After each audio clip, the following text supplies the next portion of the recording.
La desistencia de la Iglesia en las relaciones con los estados.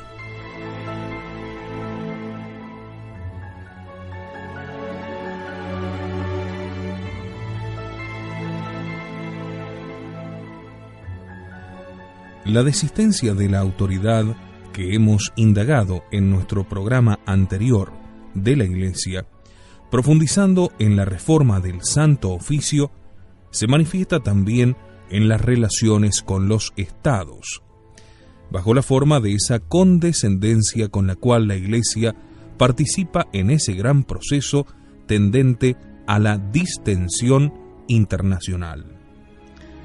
El hecho es manifiesto, pero no nos adentraremos en una materia que no corresponde directamente a este trabajo y que nos llevaría a sacar a la luz algún suceso famoso.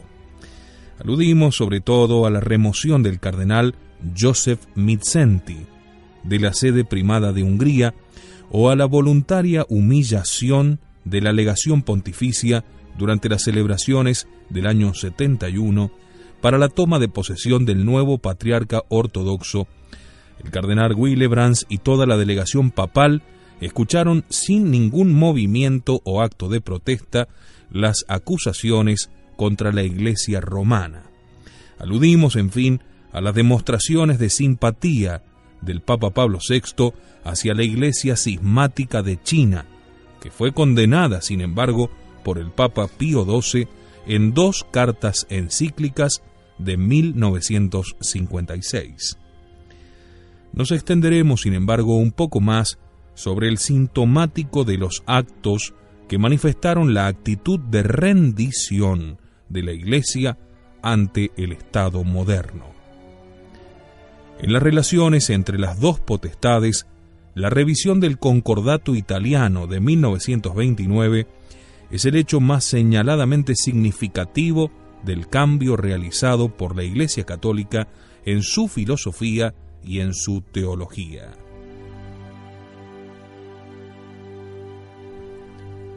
La separación respecto a los principios ya había sido preanunciada en los plazos previos a la larga negociación en un artículo del Observatore Romano del 3 de diciembre de 1976. En él se declaraba que para atestiguar su propia disponibilidad, la Iglesia estaría dispuesta incluso a sacrificar los principios.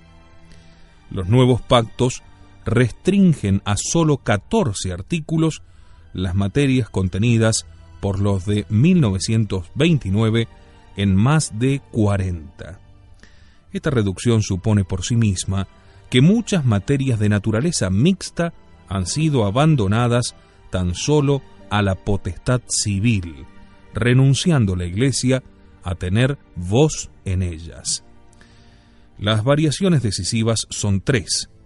La primera está fijada en el artículo 1 del protocolo adicional y dice así: ya no se considera en vigor el principio originariamente reclamado por los pactos lateranenses de la religión católica como única religión del Estado italiano. Esta disposición del nuevo pacto implica el abandono del principio católico según el cual la obligación religiosa del hombre va más allá del ámbito individual y afecta a la comunidad civil. Esta debe, en cuanto tal, tener una actitud positiva hacia el destino último, hacia el estado de vida trascendente de la convivencia humana. El reconocimiento del numen es un deber no solo individual, sino social. Incluso, si se quería anular el antiguo dictado como incongruente con la índole de los tiempos, siempre era posible su asunción en línea histórica, prescindiendo del valor ultrahistórico que pretende tener la religión, que daba la posibilidad de asumir ese valor como parte integrante e informante de la vida histórica de la nación italiana, al modo de la lengua, el arte o la cultura. Nada de eso. Es la tesis enseñada por Pablo VI, que no hace de la religión un carácter divisor de la sociedad civil, sino distintivo. Conviene notar además cómo una mayor finura de la diplomacia vaticana podría haber encontrado un modo de dar una expresión menos abierta a una conformidad tan grande de la Iglesia con la emancipación de la axiología civil respecto a los principios religiosos. Se habría podido establecer, en vez de que ese principio ya no se considera en vigor, que la Santa Sede toma nota de que el Estado italiano ya no lo considera en vigor, por ejemplo. La variación de la sustancia es manifiesta. Hoy, la Iglesia llama laicidad a lo que ayer llamaba laicismo y lo condena como igualación ilegítima de conductas desiguales.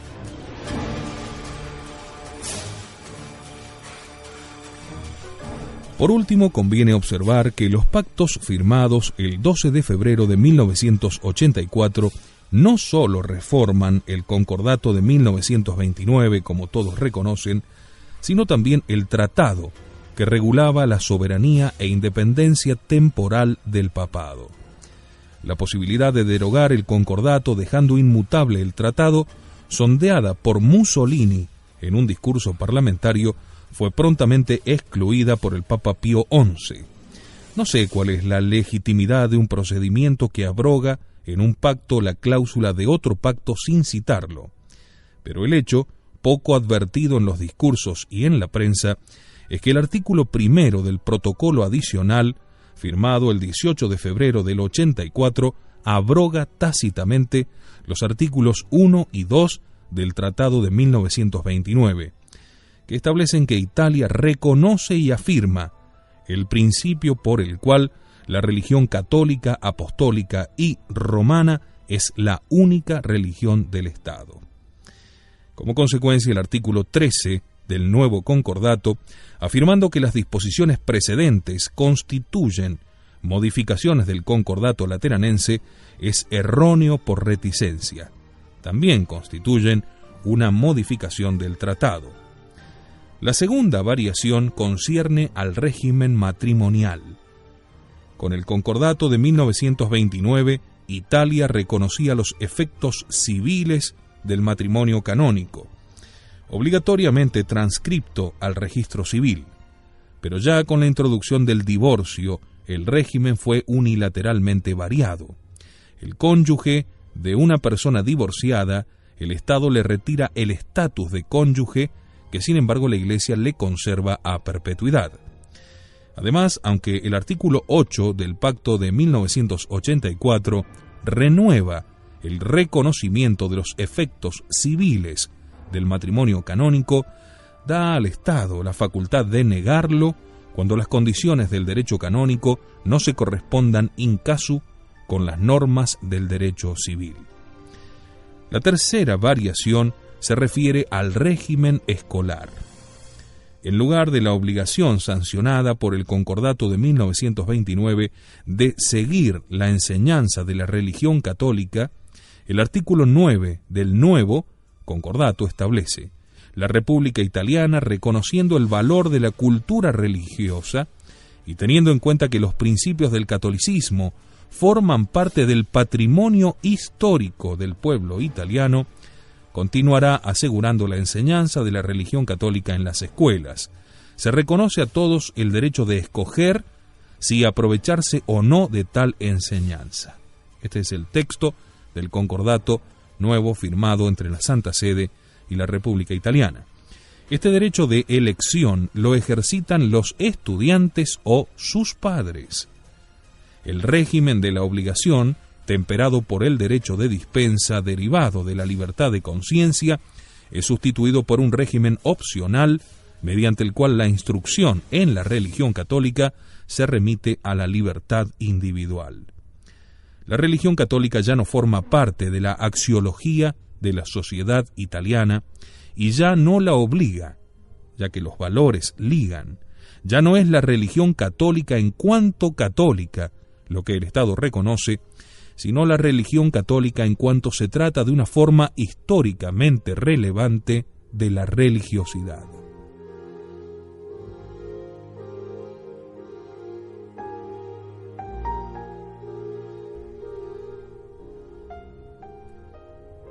Es la tesis, en definitiva, de la religión natural como núcleo de todas las religiones, por la cual todas ellas tienen un valor. Es el fondo, como tantas veces hemos dicho, del espíritu del siglo presente. Lo mismo sucedió en todos los países del mundo, donde desde la Santa Sede se fueron rompiendo los concordatos, porque si se aceptaba como se aceptó, y ya lo veremos más adelante, la libertad religiosa contra todo lo que la Iglesia había dicho anteriormente al Concilio Vaticano II, entonces había que reformar estos concordatos firmados entre la Santa Sede y los países que se autoproclamaban católicos. Y fue la propia Santa Sede y sus negociadores quienes hicieron renunciar a los distintos países de esta obligación.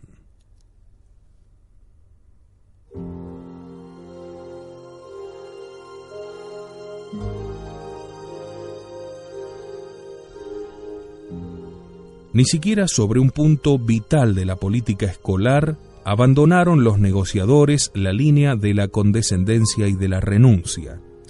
La solicitud de que el Estado subvencionase a los colegios privados o a las familias que los utilizan no fue defendida, ni se convirtió en un punto cardinal de las negociaciones, pese a que los católicos italianos habían reivindicado tal derecho en numerosas manifestaciones como una consecuencia del pluralismo, y solicitado que el ordenamiento italiano se conformase al de muchas democracias en Europa y en el mundo.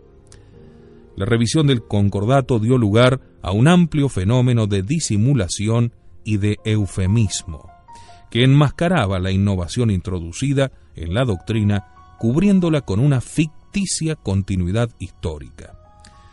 Por el contrario, la innovación es reconocida por los observadores más desapasionados.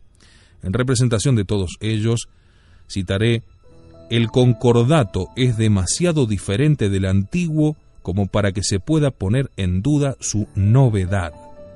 Es un camino nuevo cuya evolución no es previsible. El autor recuerda después la doctrina del Papa Pío XI sobre la superioridad objetiva de los fines de la Iglesia y concluye que parece claro lo profundamente que la Iglesia Católica ha cambiado en estos años.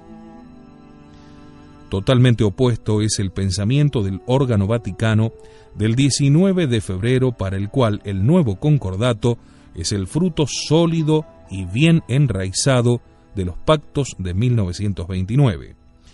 Esta declaración sería verdadera si se invirtiese el sentido de las palabras, y si cambiar los principios, como se confiesa haber hecho, equivaliese a desarrollarlos, hacerlos fructificar y mantener el concordato en su integridad.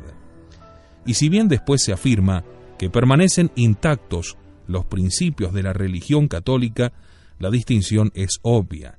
Permanecen intactos en sí mismos y prescindiendo del concordato, como permanecen intactos ante el error y en la persecución, pero ciertamente no en las leyes, no en las costumbres y no en la vida social del Estado, que ahora profesa y practica lo contrario. El propio Papa no se abstuvo de esta tentación de cambiar las cosas, cambiando el sentido de las palabras, y de buscar en fórmulas verbales la satisfacción que la realidad no permite. En el discurso del 20 de febrero de 1984 dijo: la revisión del concordato es signo de la renovada concordia entre el Estado y la Iglesia en Italia. ¿Pero acaso el divorcio no discorda de la indisolubilidad?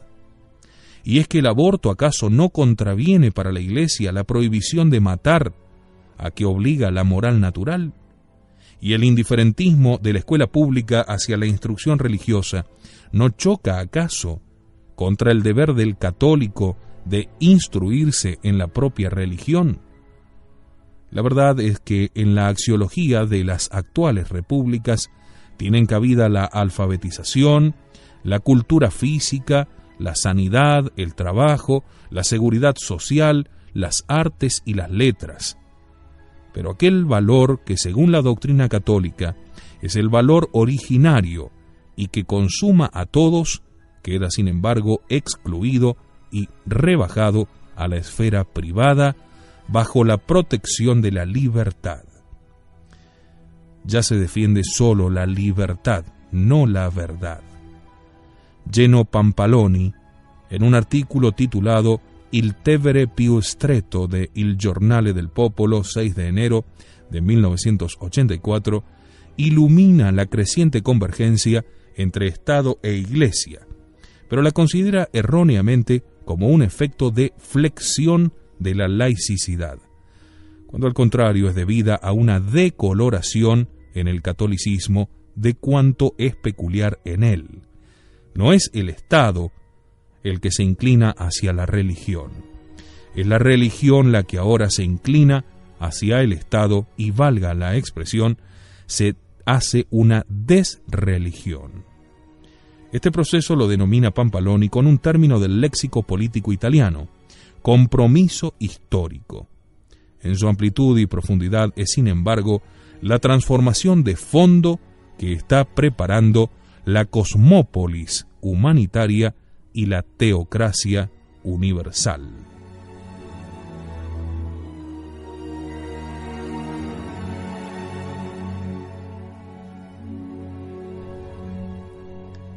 La disposición propia de Pablo VI a disimular las dificultades de la Iglesia no podía persistir en la mente del Papa, ya que tal disposición constituye en cierta manera un estado violento, y ya hemos visto en sus clarísimas denuncias de esas dificultades.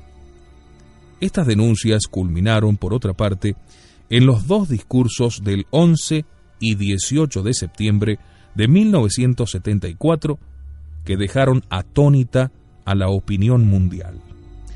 Fueron acogidas en su texto integral por los mayores órganos de estudios históricos y políticos, y tuvieron un largo comentario en el Observatore Romano en la pluma de su director. El hecho proveniente tanto de Oriente como de Occidente es el firme avance de un secularismo descristianizante. Después de haber reconocido la enemistad teórica y práctica del mundo moderno con la religión en general y con el catolicismo en especial, y abandonándose a un movimiento de tristeza espiritual, el Papa Pablo VI confiesa no sólo que la religión parece no tener una próspera existencia en este mundo, sino que parece, a quien observa las cosas superficialmente, algo impensable en nuestros días, dice el Papa.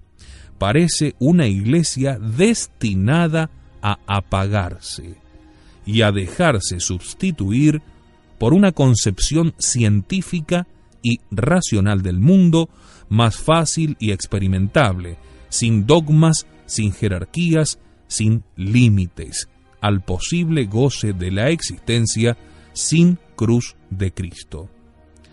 La Iglesia, dice el Papa, sigue siendo todavía una gran institución, pero abramos los ojos, dice textualmente, en estos momentos, bajo ciertos aspectos, está sometida a graves sufrimientos, oposiciones y contestaciones corrosivas. Y el Papa pone en duda que el mundo necesite todavía de la Iglesia para captar los valores de la caridad, del respeto de los derechos, de la solidaridad, dado que por el momento, dice ahora textualmente el Papa, todo esto lo hace ya el mundo profano por sí mismo, y aún parece que bastante mejor. Y el triunfo del mundo en la consecución de estos valores parece justificar tanto el abandono de la observancia religiosa por parte de poblaciones enteras, como la irreligiosidad del laicismo, la emancipación de la ley moral, la defección de los sacerdotes y el que algunos fieles ya no teman ser infieles. Finalmente, el Papa avanza la idea de la superficialidad del cristianismo y de la ausencia de la religión en el mundo contemporáneo. Es el advenimiento, podemos decir, del hombre microteo. Una nota importante de la presente crisis la reconoce el Papa en el hecho de que las vacilaciones de la Iglesia no se deben al asalto de fuerzas externas, sino internas. Este es el criterio mismo establecido por nosotros para establecer en la historia de la Iglesia cuándo hay crisis y cuándo no la hay. Gran parte de los mismos males no asaltan a la Iglesia desde afuera, dice el Papa, sino que la afligen, la debilitan y la extenúan desde dentro. El corazón se llena de amargura. La novedad no consiste en la aparición de males provenientes del estamento clerical, pues siempre en el pasado los males tuvieron en él su origen. La novedad, bien intuida por el Papa, es aquella definida como autodemolición en el célebre discurso al seminario lombardo. La expresión es dogmáticamente insostenible. De hecho, no volvió a ser repetida ya nunca por el Papa, porque la Iglesia es esencialmente constructiva y no destructiva. Pero históricamente entendida, la expresión es exacta. Tratando del problema de la superación de la crisis, si el Papa se mantuviese en el campo de los hechos y de las conjeturas razonables que éstos admiten, se encontraría con las manos atadas. Por tanto, concluyendo, pasa del plano histórico en el cual la Iglesia resulta sufriente y declinante al plano de la fe, donde el ánimo del creyente se sostiene en la palabra divina, non prevalebunt, no prevalecerán. San Mateo 16:18. Este paso al discurso de fe es frecuente en la apologética postconciliar, pero es dudoso que sea realmente un cambio de plano. El diagnóstico que ha encontrado el mal radical del mundo en el alejamiento de Dios, en la desacralización y en una total desidia es ya un discurso de fe. Solamente la fe entiende como ruina lo que parece perfeccionamiento y progreso del género humano a quien carece de ella. El Papa Pablo VI superó de dos maneras la tristeza originada por la contemplación del estado de la Iglesia contemporánea. Estas dos maneras de ver la tristeza podemos llamar legítima o ilegítima. La legítima, necesaria y tradicional, consiste en introducir la interpretación filosófica y teológica propia del catolicismo, y bajo esa luz contemplar unos hechos cuya naturaleza no es desconocida. La ilegítima está fundada sobre la gran ley psicológica del gratissimus mentis error, por la cual al espíritu le repugna reconocer lo que conoce, porque le parece desagradable. Se da cuenta de ello en el contacto con lo real, pero se lo oculta a sí mismo y tampoco lo comunica a los demás. Sobre este fenómeno hablan abundantemente los escritores morales y los profetas bíblicos, a quienes grita el pueblo loquimini nobis placencia, habladnos de cosas agradables, pero también lo percibe todo individuo en sí mismo. Este estado ilegítimo, esta fundación de la ley psicológica que le repugna reconocer lo que conoce, es lo que sucede también aquí con nosotros. Quizás las palabras de una carta juvenil del Papa Montini revelan los primitivos síntomas de esta prevalencia de la facultad ideativa sobre la percepción de lo concreto. Dice el Papa: estoy convencido de que un pensamiento mío, un pensamiento de mi alma, vale para mí más que cualquier otra cosa en el mundo.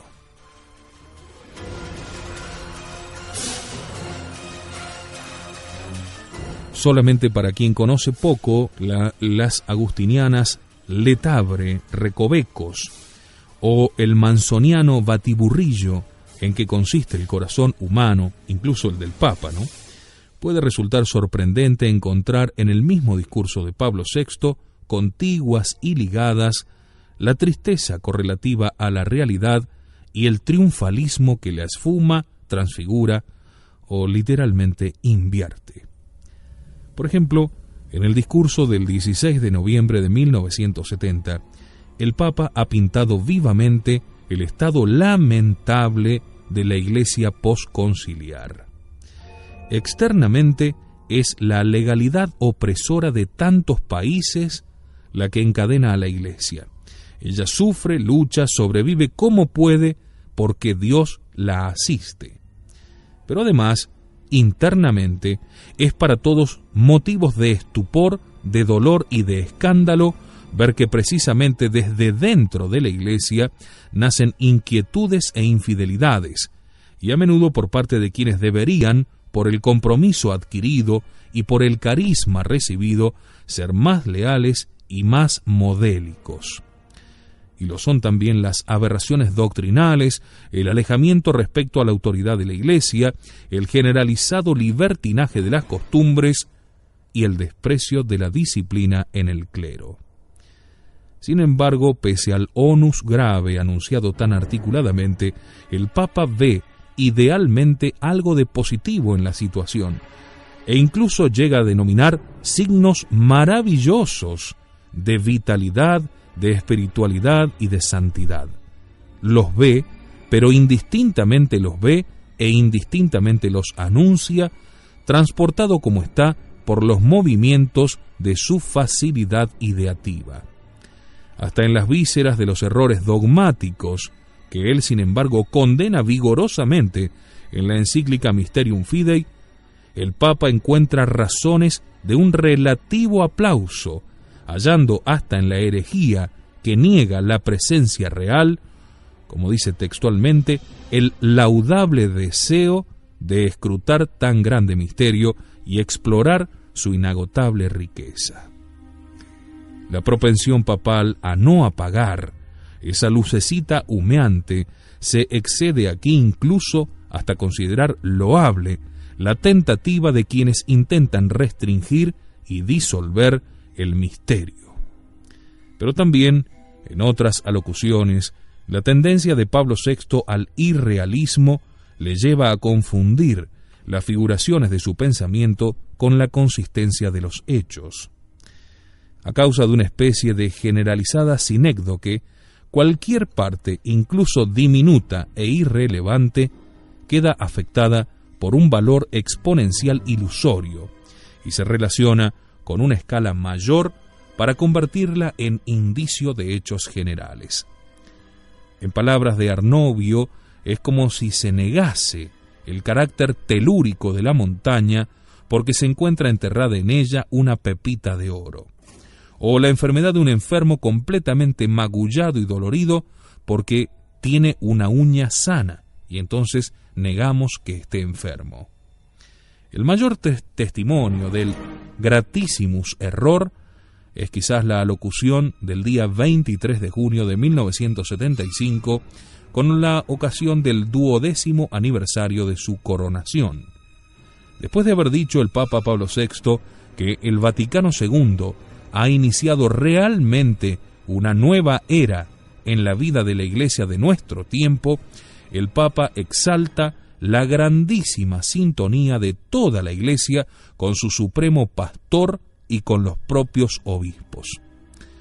Justo cuando casi todos los episcopados del mundo juzgaban las encíclicas papales y fabricaban doctrinas particulares, y después de que en el Katholikentag de Essen habían tenido lugar los hechos que mencionábamos en nuestro último número, de directa oposición a las encíclicas del Papa. El Papa sucumbía 3 semanas después a un ictus de olvido de esta grandísima sintonía que mencionaba, al añadir, como ya vimos, basta con la disensión dentro de la Iglesia, basta con una disgregadora interpretación del pluralismo, basta con la lesión que los mismos católicos infligen a su indispensable cohesión. Es como que de algún modo, ante el gran público, ante la prensa internacional, quiere el Papa hacer ver que todo está bien, que todo es una maravillosa primavera de la Iglesia, cuando en el fondo se nota una tremenda pudrición y un invierno atroz, del que también da cuenta a veces cuando ya su estado anímico se encuentra en un estado de exaltación. Del mismo modo, decir que el Concilio Vaticano II, ha hecho comprender a fondo la dimensión vertical de la vid, como dice el Papa, supone que la Iglesia preconciliar se había vuelto al mundo más que al vértice, y contradice el intento prepicuo y confesado del concilio desde su inicio, que fue precisamente corregir esa dirección del catolicismo y atemperarlo al horizonte de la historia. Todavía dice más el Papa Pablo VI. Dice que los frutos de la reforma litúrgica aparecen ahora en todo su esplendor.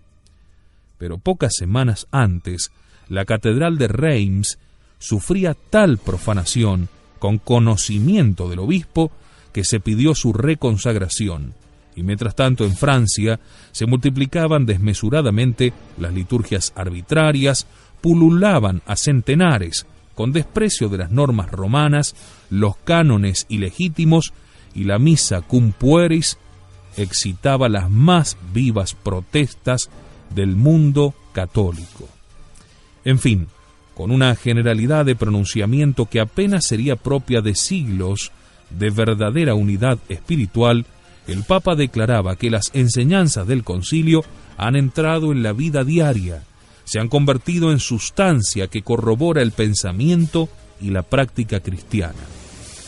La afirmación es válida si el Papa entiende por vida cristiana esos pequeños círculos a los que ha quedado reducida al retirarse del gran cuerpo social, según su antiguo vaticinio, y así debe ser. No es válida, sin embargo, para la ciudad de Roma, sede de San Pedro, donde según las estadísticas del Observatorio Romano, el 80% se declara católico, pero el 50% de este 80% no cree en el paraíso ni en el infierno. Tampoco es válido a la luz de los hechos posteriores, ya que en mayo del 81, solo el 22% de los romanos se pronunciaba contra el aborto, demostrando así que el diagnóstico era totalmente exagerado y alejado de la realidad.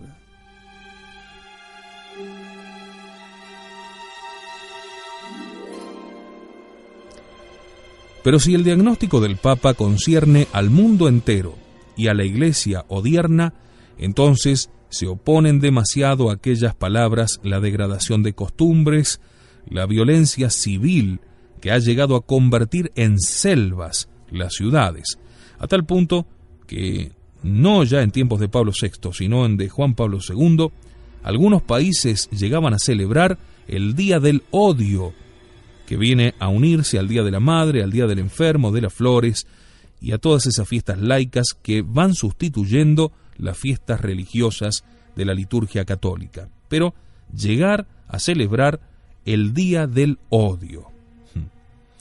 La constitucionalización del ateísmo, un fenómeno novísimo en la historia humana, el cínico desprecio del derecho de las naciones, el divorcio, el aborto y la eutanasia. Hay en este discurso un velo de falta de discernimiento que cubre la realidad histórica y a veces la invierte, considerando como simples sombras el fondo negro del cuadro. Esta visión monocolor de la situación es retomada por el Diario de la Santa Sede, que no pudiendo cerrar los ojos, recurre a la distinción entre la buena salud de fondo y los terribles fenómenos visibles. Observatorio Romano, 24 de diciembre de 1976. Si así fuese, el diagnóstico del estado de la Iglesia sería función de un juicio esotérico, del cual es incapaz el sentido común de la Iglesia y del mundo. Ahora bien, aun siendo verdad que el substrato de la Iglesia es un principio invisible que lleva a cabo en el fondo de la conciencia acciones de por sí invisibles, es cierto también que perteneciendo ese algo invisible a la historia, se manifiesta en el orden de los hechos. En cuanto que la Iglesia está en el mundo, forma parte del orden de lo visible. Es como el reino de Francia, decía San Roberto Bellarmino. No diré de la Iglesia contemporánea lo del decadente mundo romano, decía Tácito. Corrumpere et corrumpi seculum vocatur. Se llama vida a corromper y corromperse. Pero tampoco haré como los bíblicos antílopes, que incluso caídos dentro de las redes, tenían el ánimo confiado, ignorando voluntariamente su propia prisión. Radio Cristiandad, la voz de la tradición católica, las 24 horas por la salvación de las almas.